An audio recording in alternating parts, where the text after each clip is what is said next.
السلام علیکم ورحمۃ اللہ وبرکاتہ۔ بسم اللہ الرحمن الرحیم۔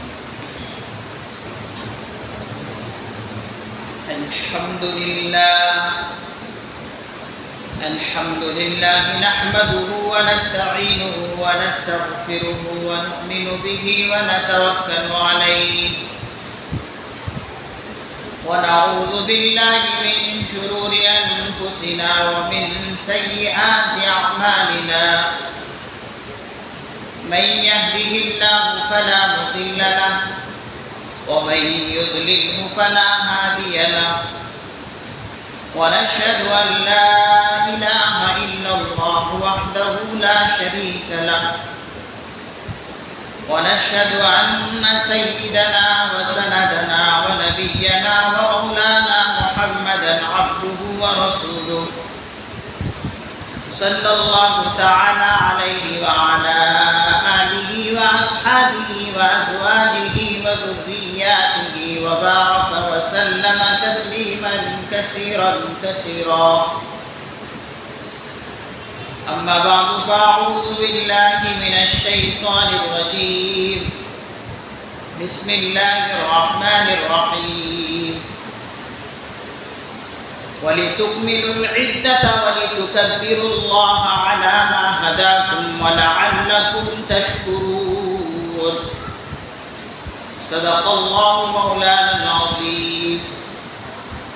رب اشرح لي صدري ويسر لي أمري واحلل عقدة من لساني يفقهوا قولي.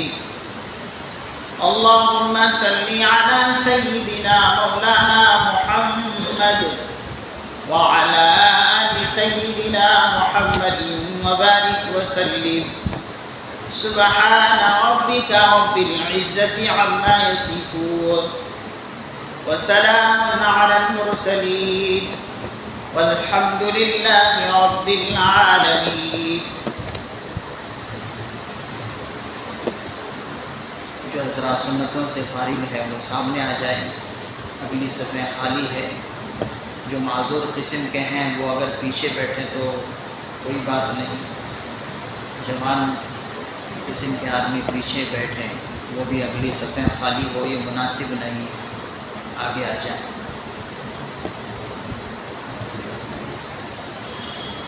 سبھی حضرات ایک مرتبہ محبت کے ساتھ، ادب کے ساتھ، عقیدت اور الفت کے ساتھ درود پاک پڑھ لیں. اللہم صلی علی محمد النبی الأمی وعلی آلہ وسلم تسلیما.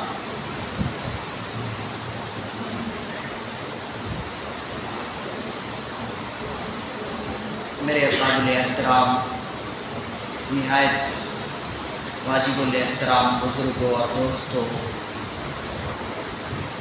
اور نوجوان بھائیوں، اللہ تبارک و تعالیٰ کا بہت بڑا انعام اور کرم رہا کہ اللہ تبارک و تعالیٰ نے ہم سبوں کو رمضان المبارک کا مہینہ عطا فرمایا. رمضان المبارک کے مہینے میں اللہ تبارک و تعالی بے پناہ اپنی رحمتیں اور برکتیں بارشوں کی طرح برساتے رہے، اور آخر وقت تک اللہ تبارک و تعالی برسا رہے ہیں. آج اس رمضان المبارک کا آخری جمعہ ہے، جسے ہم اپنی معروف زبان میں جمعۃ الوداع کہتے ہیں. 4 جمعے گزر چکے ہیں، یہ آخری جمعہ ہے، اور یہ بھی دیکھیے کہ رمضان کا آخری دن ہے. ہم نے رمضان شروع کیا تھا تو جمعے کے دن سے شروع کیا تھا، اور اختتام اور تکمیل بھی دیکھیے کہ جمعے کے دن پر ختم ہو رہا ہے. یہ اللہ کی ایک مصلحت، کہ اللہ کا ہم پر کرم کہ جمعے جیسے مبارک دن سے اس مہینے کا شروع فرمایا اور جمعے جیسے مبارک دن پر اس مہینے کو اختتام بھی فرما رہے ہیں۔ یہ ہمارے لیے خوش نصیبی کی بات۔ حاضرین مکرم، یہ جو آخری جمعہ ہے، اس جمعے کے تعلق سے لوگوں کے خیالات اور تصورات میں کچھ باتیں آتے رہتی ہیں۔ کچھ ایسی باتیں ہیں جو اگر شریعت کی نظر میں دیکھیں تو وہ اچھی باتیں نہیں ہیں۔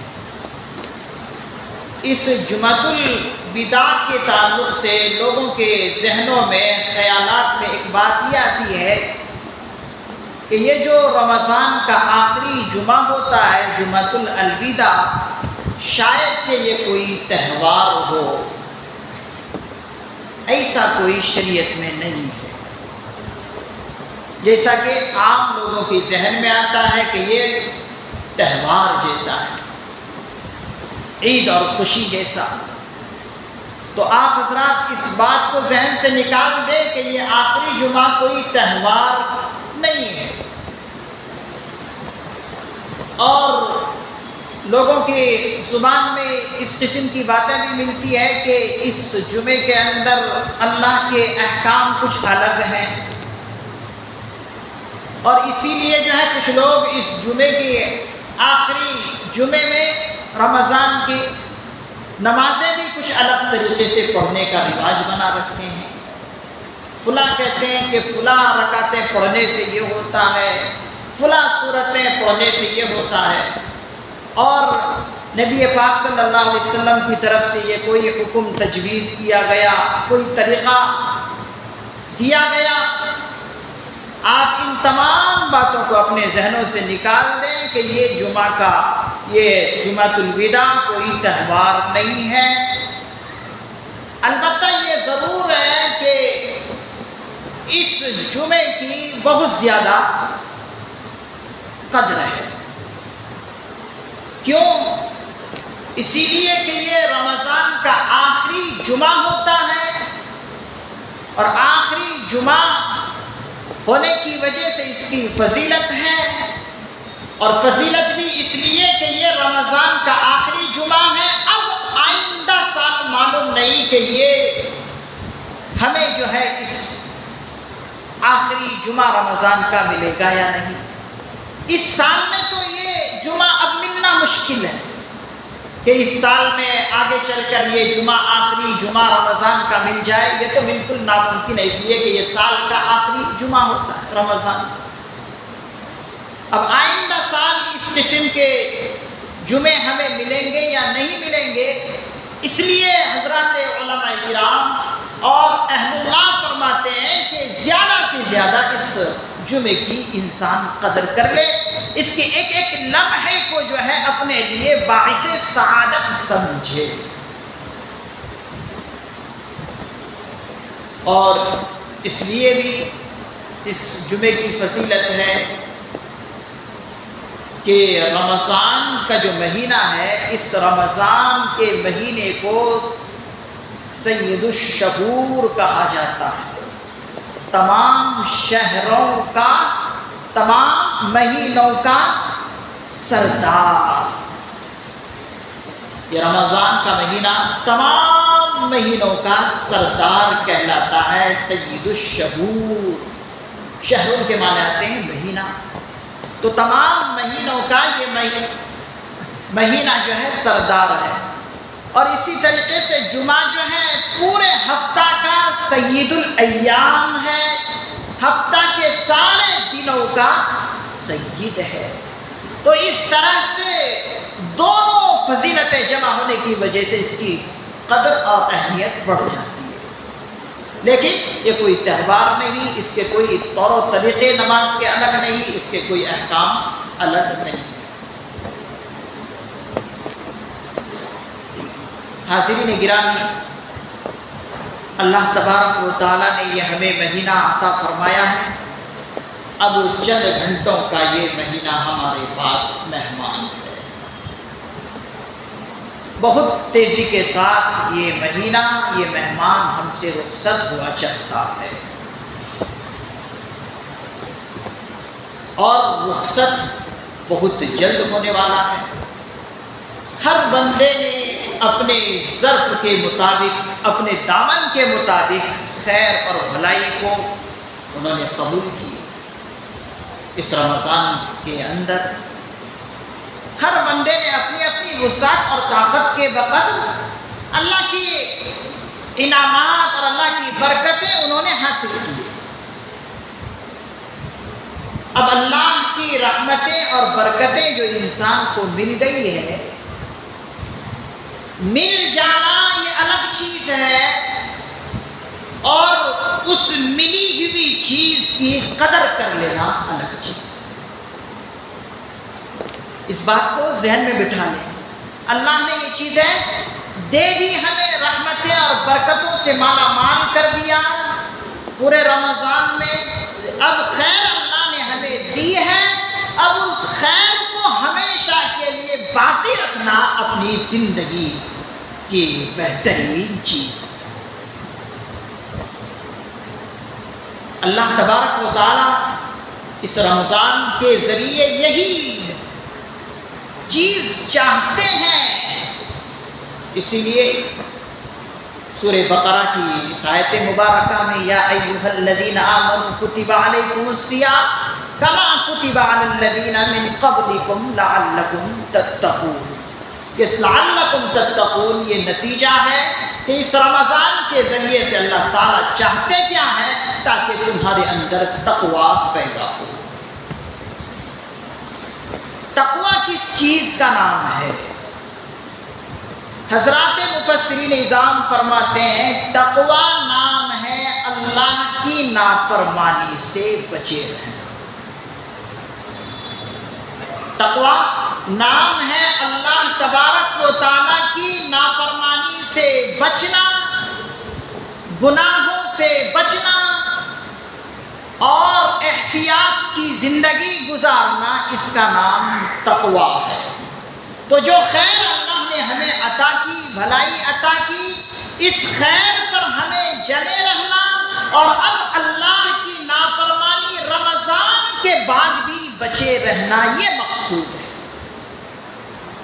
یہ رمضان کا مہینہ ہمیں اللہ نے 11 مہینوں کو صحیح طور پر گزارنے کے لیے پریکٹس کے طور پر، مشق کے طور پر دیے تھے۔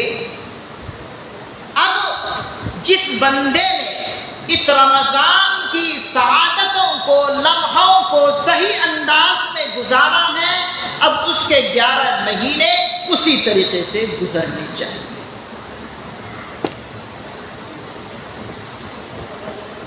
کہیں یہ نہ ہو کہ ہم رمضان کو تو صحیح طور پر گزار لیے، اب رمضان کے بعد ہم آزاد ہو گئے۔ حاضرین گرامی، یہ بہت بڑی خطرناک بات ہے۔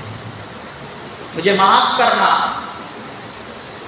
کچھ حضرات اس آخری ساعتوں کے انتظار میں ہیں کہ رمضان بھر انہوں نے اللہ کے احکامات کو بجا لایا اور صحیح طور پر لمحات رمضان کے گزار لیے۔ اب رمضان کے آخری لمحوں کے اس انتظار میں ہیں کہ اب رمضان ختم ہو، جو ہم نے احکامات کی پابندی کی تھی، اب ان تمام احکامات کی ہم دھجیاں اڑا دیں۔ ایسے بھی ہوگا، ابھی چاند دکھے گا۔ کچھ حضرات نے رمضان بھر اللہ کے احکام کی پاسداری رکھتے ہوئے چہرے کو سجایا، چہرے پر داڑھی کی نورانیت لے آئے۔ اب آخری وقت میں ایسا ہوگا کہ لمحے بھر کے لیے اس چہرے پر جو ہے اس آقائے نامدار جناب احمد مجتبیٰ محمد مصطفیٰ صلی اللہ علیہ وسلم کی اہم سنت پر جو ہے وہ خلاف ورزی کرنے کے لیے تیار ہو جائے گا اور بالکل صاف اور شفاف ہو جائے گا۔ حاضرین گرامی، ایسا نہیں ہونا چاہیے۔ آپ نے رمضان بھر اس کی پاسداری کی، اللہ کے نبی علیہ السلام کی سنت کا خیال رکھا، تو آپ اس طرح سے جو ہے شریعت اور سنت کی خلاف ورزی نہ کریں کہ پھر چند لمحوں کے بعد جو ہے آپ پرانی جیسی زندگی گزاریں اور جو طریقے آپ نے پہلے اپنائے تھے اسی طریقے سے اپنائیں. یہ پھر ایسا ہوگا گویا کہ آپ نے اللہ تعالیٰ کے ساتھ دھوکہ کیا. آپ نے اللہ تعالیٰ کے ساتھ وعدہ کیا ہے، آپ بندوں کے ساتھ وعدہ نہیں کیے ہیں. اگر آپ رمضان گزارنے کے بعد پھر وہی کام شروع کر دیں تو اللہ کے ساتھ یہ دھوکہ دینا ہوگا. آپ نے اللہ کے ساتھ معاہدہ کیا ہے، آپ اس معاہدے کی پاسداری کیجیے. کتنا اللہ تبارک و تعالیٰ نے ہمیں احتیاط کرایا. جو مباح چیزیں تھیں، جائز چیزیں تھیں، مثال کے طور پر اللہ نے ہمیشہ کے لیے بیوی کو حلال کیا، لیکن رمضان کے دنوں میں اللہ نے احتیاط کرایا کہ دیکھو دن میں جو ہے اپنی بیوی سے اپنی ضرورت پوری نہیں کر سکتے. اسی طریقے سے حلال غذائیں اللہ نے حلال کی ہیں، لیکن رمضان میں بتایا کہ دیکھو دن بھر تم جو ہے یہ حلال چیزیں بھی نہیں کھا سکتے. انسان بچا رہا، بیوی سے بچا رہا، حلال غذائیں دن میں کھانے سے بچا رہا. یہ احتیاط حلال غذاؤں سے اللہ نے دن میں رمضان میں کرائے. اس کا مقصد اللہ کا یہ ہے کہ یہ حلال غذاؤں سے جب تم نے اپنے آپ کو بچایا اور احتیاط کر لیا، اب کیا مشکل ہے رمضان کے بعد حرام چیزوں سے بچانا آپ کے لیے؟ کیا مشکل ہے؟ ارے بھائی آپ نے حلال چیزوں سے آپ اپنے آپ کو بچاتے رہے، جو کہ حلال چیزیں تھیں، دن میں کھانے سے اپنے آپ کو بچایا. رمضان کے بعد حرام چیزوں سے بچانا اور اپنے آپ کو بچانا اور اس میں پڑنا کوئی مشکل کام نہیں ہے، بہت آسان ہے. تو ہمیں رمضان کے بعد ہر طرح کی حرام چیزوں سے بچانا، یہی رمضان کا اصل مقصد ہے. اسی لیے قرآن کریم نے دوسری جگہ فرمایا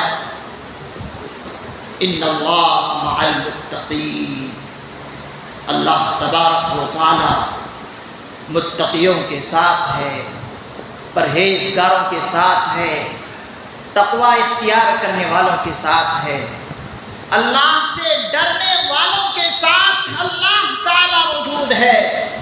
اسی لیے بندو رمضان کا مقصد یہ ہے کہ تقوی اختیار کرو، اللہ کی نافرمانی سے بچو. آج معاشرے کے اندر ہمیں کئی چیزیں مل رہی ہیں جو معاشرے کا کینسر بن چکا ہے. ہمیں ان تمام چیزوں سے اپنے معاشرے کو بچانا.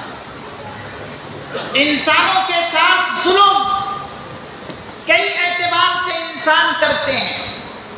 انسانوں کے ساتھ بعض انسان یہ ظلم کرتے ہیں رسم و رواج کو اپنا کر.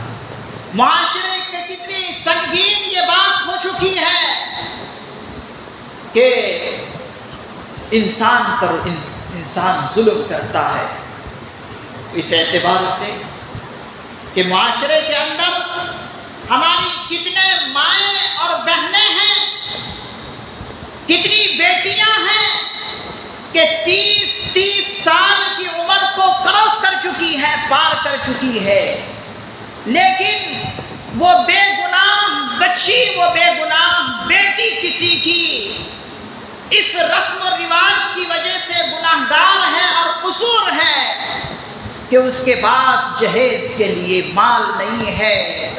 یہ بے گناہ عورت کو ہم نے گناہگار ٹھہرایا. قصور صرف اس بچی کا یہ ہے کہ اس کے پاس جہیز کے لیے مال نہیں ہے، نہیں تو اس بچی کے پاس سب کچھ ہے. خوبصورتی اس بچی کے پاس ہے، ہنر اس بچی کے پاس ہے، اعلیٰ تعلیم اس بچی کے پاس ہے، اخلاق تعلیم اس بچی کے پاس ہے، ہنر مندی، سلیقہ مندی، شعار مندی اس بچی کے پاس ہے. اگر قصور اس کا یہ ہے کہ اس بچی کے پاس مال نہیں. یہ انسان کا انسان پر ظلم ہو رہا ہے اور یہ معاشرے کے لیے خطرناک بات ہے. اسی چیز سے اللہ تبارک و تعالی بچنے کے لیے کہہ رہے ہیں کہ لعلکم تتقون، تم جو ہے اللہ کی نافرمانی سے بچو۔ ہے کہ نہیں ہے؟ ہم اپنی آنکھوں سے اپنے معاشرے کا جائزہ لیں اور دیکھیں، بڑے کا بھی یہی حال ہے، چھوٹے کا بھی یہی حال، اور اس رسم و رواج کو تقلیت پہنچانے والے یہ بڑے لوگ ہیں جو کل قیامت کے دن پکڑے جائیں گے۔ یہ بے گناہ بچیاں اللہ کے سامنے آ کر ان موٹے موٹے بڑے لیڈروں اور بڑے مالدار قسموں کے گریبان پکڑیں گے اور کہیں گے کہ یا اللہ، ایسے رسم و رواج کو تقویت اور نفع پہنچانے والے یہی بڑے لوگ ہیں۔ پھر اللہ کے یہاں کیسے وہ جواب دے کر نکل سکتے؟ تو اس اللہ کی اس نافرمانی سے ہمیں بچنا۔ فضول خرچی اللہ کو پسند نہیں ہے۔ اس فضول خرچی سے بچنا اور اسراف سے بچنا، روزے کا بھی یہی مقصد ہے کہ اس فضول خرچی سے بچا جائے۔ آج ہم معمولی دعوتوں میں مزے کے کھانے تیار کرتے ہیں اور رنگ برنگ کھانے تیار کرتے ہیں، کچھ کھا لیتے ہیں اور کچھ کھانے کی چیزیں، بہترین غذائیں جو ہے پھینکی جاتی ہے۔ آپ کے محلے میں کتنے ایسے لوگ ہیں کہ 2 روٹی کھانے کے لیے تڑپ رہے ہیں؟ یہ کل فقیر، یہ کل غریب انسان ایسے مالداروں کے گریبان پکڑیں گے اور ایسی فضول خرچی دعوتوں میں، شادیوں میں کرنے والوں کی گریبان پکڑیں گے اور ان سے جواب بھی نہیں بن پائے گا۔ روزے کا مقصد یہ ہے کہ تقوی اختیار کرو۔ وَاعْلَمُوا أَنَّ اللَّهَ مَعَ الْمُتَّقِينَ۔ دوسری جگہ اللہ تبارک و تعالیٰ سورہ بقرہ کے سورہ توبہ کے اندر فرما رہے ہیں 136ویں آیت میں کہ یاد رکھو، جان لو، وَاعْلَمُوا أَنَّ اللَّهَ، جان لو، یاد رکھو کہ اللہ تبارک و تعالیٰ تقوی اور پرہیزگاروں کے ساتھ ہے۔ تو ہم سب چاہتے کیا ہے روزہ رکھ کر کہ ہمارے اندر تقوی پیدا ہو، اللہ کا ڈر اور خوف پیدا ہو۔ یہ روزے کا مقصد ہے۔ حاضرین مکرم، اسی طریقے سے حرام غذاؤں سے اپنے آپ کو رمضان کے بعد بھی بچانا، یہ روزے کا اہم مقصد ہے۔ حرام غذائیں آج ہمارے معاشرے میں الگ الگ ناموں سے رواج پا رہے ہیں۔ حرام غذائیں لوگ کھا رہے ہیں۔ سود تو آپ جانتے ہیں کہ عام ہو گیا، جبکہ سود کے بارے میں اللہ کے نبی علیہ الصلوۃ والسلام نے فرمایا کہ سود کے گناہ کے 70 درجات ہیں، 70 درجات ہیں، اور سب سے کم تر درجہ یہ ہے کہ کوئی آدمی اپنی ماں سے خود غلط کام کرے، یہ سب سے کم تر درجہ۔ 70 درجات ہے سود کے گناہ کے، اور اس میں سب سے کم تر درجہ اپنی ماں کے ساتھ برائی کرنا۔ آج ہمارے معاشرے میں جوئے بازوں کو دیکھا جائے تو جوئے بازی بھی چل رہے ہیں، قمار بازی ہمارے نوجوانوں کا مشغلہ بن گیا ہے، سٹہ بازی ہمارے نوجوانوں کا مشغلہ بن چکا ہے۔ فائنانس کے نام پر لوگوں کو تھوڑے رقم دے کر کروڑوں روپے، ہزاروں روپے سود کے نام پر لیا جاتا ہے۔ یہ تمام کی تمام غلط کاریاں ہیں، یہ تمام کی تمام برائیاں ہیں جو ہمارے معاشرے میں کینسر بنتا جا رہا ہے۔ ان تمام برائیوں سے بچنا، اللہ نے روزے کے اندر یہ مقصد بتایا کہ ان تمام کی تمام چیزوں سے بچا جائے۔ لعلکم تتقون، سب چیزیں آج پائی جاتی ہیں۔ فائنانسروں کے یہاں جب پولیس جو ہے چھاپا مارتی ہے، دھاوا بولتی ہے، آپ دیکھ لیں سب سے زیادہ مسلمانوں کی فہرست ہے، مسلمان لوگ سب سے زیادہ پائے جاتے ہیں۔ تو ان تمام کی تمام چیزوں سے اپنے آپ کو بچانا اس رمضان کے بعد اہم مقصد ہے۔ اگر انسان ان تمام کی تمام چیزوں سے بچتا ہے رمضان کے بعد تو سمجھا جائے گا کہ ہاں اس نے رمضان کے اندر رمضان کی ایک ایک لمحے اور سعادتوں کو صحیح طور پر جو ہے اس نے گزارا۔ حاضرین مکرم، یہ رمضان تھوڑے وقتوں کے بعد ہم سے رخصت ہو جائے گا۔ اس کے لیے حضرات علماء کرام فرماتے ہیں کہ ہم سے جو اس رمضان کے اندر عبادتیں ہوئی ہیں اور اللہ کی ذکر و اذکار ہم نے کیے ہیں، اس پر سب سے پہلے یہ ہے کہ اللہ کا شکر ادا کیا جائے۔ وَلِتُكْمِلُوا الْعِدَّةَ وَلِتُكَبِّرُوا اللَّهَ عَلَى مَا هَدَاكُمْ۔ اللہ تبارک و تعالیٰ اس سورہ بقرہ کی آیت کے اندر فرما رہے ہیں وَلِتُكْمِلُوا الْعِدَّةَ، رمضان کے دنوں کی گنتی کو پورا کرو، وَلِتُكْمِلُوا الْعِدَّةَ وَلِتُكَبِّرُوا اللَّهَ، اور اللہ کی کبریائی کرو، اللہ کی بڑائی بیان کرو۔ وَلِتُكْمِلُوا الْعِدَّةَ وَلِتُكَبِّرُوا اللَّهَ عَلَى مَا هَدَاكُمْ، کس چیز پر بڑائی بیان کرنا؟ اس چیز پر جو اللہ نے ہمیں ہدایت عطا کی، جو ہم نے اللہ کی توفیق پر یہ چند اعمال کیے، اس پر جو ہے اللہ کی بڑائی بیان کرنا۔ اور آگے فرمایا لعلکم وَلِتُكَبِّرُوا اللَّهَ عَلَى مَا هَدَاكُمْ وَلَعَلَّكُمْ تَشْكُرُونَ، جو ہم نے اعمال کیے ہیں اس پر اللہ کا شکر بجا لانا ہے۔ یہ نہیں کہ ہم نے رمضان کے اندر بے شمار عبادتیں کی ہیں، نوافل پڑھے ہیں، عبادتیں کی ہیں، ذکر و اذکار کیے ہیں، تو آپ تکبر کرنے لگے۔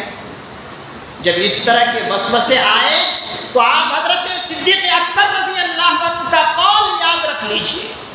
حضرت ابو بکر صدیق رضی اللہ عنہ فرماتے ہیں کہ جب میں کسی عبادت کے کرنے کے بعد میرے اندر ایسا محسوس ہوتا کہ میں گھمنڈ میں پڑ گیا، غرور میرے اندر آ گیا، تو فوراً صدیق اکبر رضی اللہ عنہ کے جملے ہوتے الحمدللہ، میں نے جو یہ سارے کارنامے انجام دیے ہیں میں نے اپنے طاقت کے بلبوتے پر انجام نہیں دیے ہیں، اللہ کی توفیق ہوئی تو میں نے یہ کارنامے انجام دیے۔ علامہ ہداکم کا مطلب تو پھر کیا ہوتا ہے؟ حضرات علماء کرام فرماتے ہیں جو ہی یہ الحمدللہ کا جملہ شیطان سنتا ہے اس کی کمر ٹوٹ جاتی ہے، اور اگر نہیں کہتا تو شیطان کیا کرتا ہے؟ انسان ارے تو بہت بڑا باکمال انسان بن گیا، اللہ کا مقرب بندہ بن گیا، اس طرح کی باتیں کرتے کرتے جو ہے اس کے اندر غرور پیدا کر دیتا ہے۔ تو سب سے پہلے اس اللہ کی توفیق پر ہم اللہ کا شکر ادا کریں۔ دوسری بات حضرت صدیق اکبر رضی اللہ عنہ، پھر اس کے بعد جب اعمال کرتے، اعمال کرنے کے بعد جو ہے ایسا بھی محسوس ہوتا کہ شاید اس اعمال کے بجا لانے میں مجھ سے تکلیف ہوئی، تو اس وقت شیطان کیا کرتا ہے؟ شیطان انسان سے کہتا ہے اے انسان، کیا تو نے 30 دن جو ہے روزے رکھے؟ کیا تو نے 29 دن روزے رکھے؟ کیا تو نے تراویح پڑھی؟ ارے تو نے تو کوے جیسے ٹھوکر ہماری ہے سجدہ، تو نے بس تو چل میں آیا، تو چل میں آیا، کیا تو نے کیا ہے؟ اس طرح سے جو ہے انسان کو شیطان وسوسے میں ڈال کر اپنے اعمال کی ناقدری کراتا ہے۔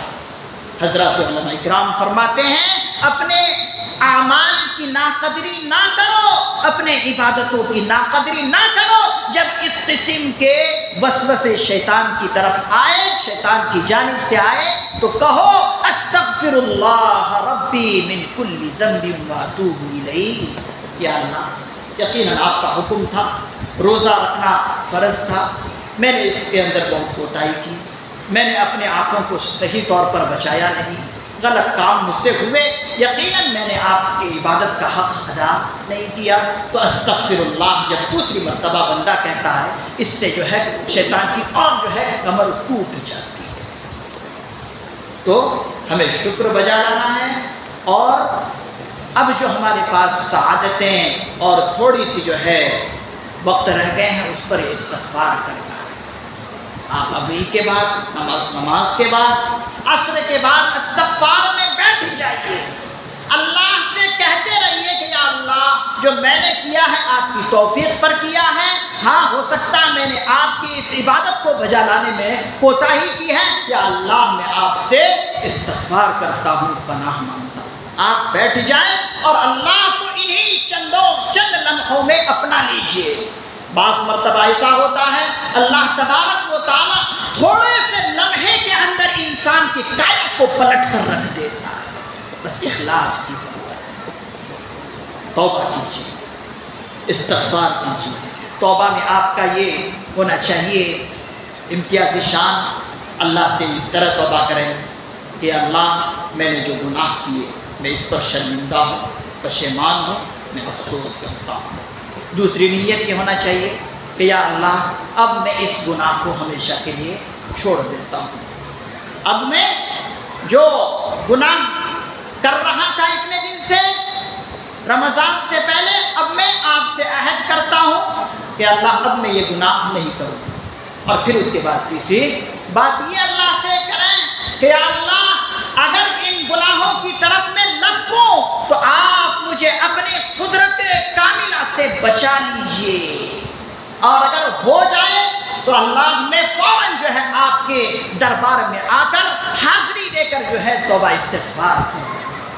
اس طرح سے آپ اخلاص کے ساتھ توبہ کر لیجئے، انشاءاللہ یہ رمضان ہمارے لیے کامیابی کا ذریعہ بنے گا۔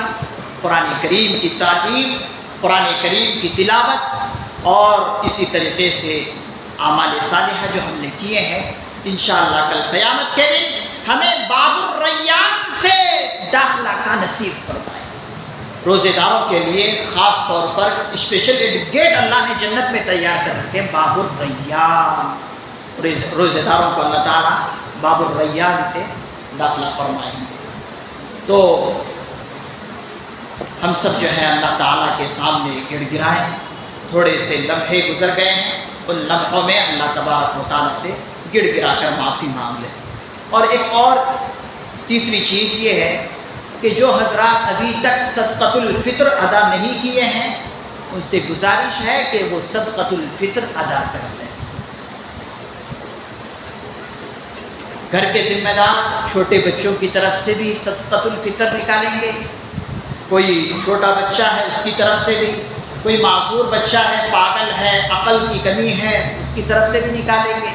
اگر بیوی صاحب نصاب ہے تو بیوی خود نکالے، اور اگر بیوی سے آپ اجازت لے کر کہیں کہ میں تمہاری طرف سے نکال دیتا ہوں تو صدقۃ الفطر کے اندر گنجائش ہے کہ شوہر نکال سکتا بیوی کی طرف سے۔ لیکن زکوٰۃ کے اندر اس طرح نہیں ہے، زکوٰۃ کے اندر جس پر زکوٰۃ فرض ہے وہی نکالنا، لیکن صدقۃ الفطر میں یہ گنجائش ہے۔ یہ غریبوں کا مالدار ہے۔ کیوں اللہ نے اسے ادا کرنے کے لیے کہا؟ اس لیے کہا کہ بہت سارے غریب ایسے ہیں کہ کل ایسا نہ ہو کہ آپ کے گھر میں تو جو ہے بہترین قسم کے کھانائیں پکیں، بہترین غذائیں پکیں، اور غریب کا چولہا کل کے خوشی کے دن میں بھی ٹھنڈا ہو، ایسا نہیں ہونا چاہیے۔ غریب کا چولہا بھی کل جلتے ہوئے دکھنا چاہیے، وہ بھی خوشی محسوس کرے۔ اسی لیے غریبوں کے لیے ہم سبوں پر صدقۃ الفطر کو واجب کرا دیں۔ تو صدقۃ الفطر ہر آدمی نکالنے کی کوشش کرے۔ مالدار جو ہے اعلیٰ چیزوں سے نکالیں، کشمش ہے، کھجور ہے، چوارے ہیں، اسی طریقے سے منقع ہے۔ ان چیزوں کی جو ہے آپ وزن دیکھ لیں، جیسے کہ کشمش ہے، چوارے ہیں، کھجور ہے، ان کے بارے میں علماء کرام فرماتے ہیں کہ 3 کلو 150 گرام کے بقدر جو اس کے روپے بنیں گے، چوارے، کھجور اور کشمش کے 3 کلو 150 گرام، اس کے جتنے روپے بنیں گے وہ اتنے نکالیں۔ اور عام معمولی انسان جو ہے 75 روپے جو صدقۃ الفطر امارت شریعہ کی طرف سے اعلان کیا گیا ہے وہ اتنے روپے نکالیں۔ 75 روپیز عام انسانوں کے لیے، جو مالدار قسم کے لوگ ہیں ان کے لیے جو ہے 1 سا یعنی 3 کلو 150 گرام چھوارے، کشمش اور کھجور کے وزن کے بقدر روپے نکالیں۔ اللہ تعالیٰ سے دعا ہے اللہ تبارک و تعالیٰ ہم سبوں کو رمضان کی سعادتوں کو ہمیشہ کے لیے کارآمد بنائیں، اور رمضان کے بعد بھی اس خیر کے ساتھ ہمیں زندگی گزارنے کی توفیق عطا فرمائیں۔ جس طریقے سے رمضان کے اندر نافرمانیاں سے ہم نے بچے، اللہ تعالیٰ رمضان کے بعد بھی نافرمانیوں سے بچائے۔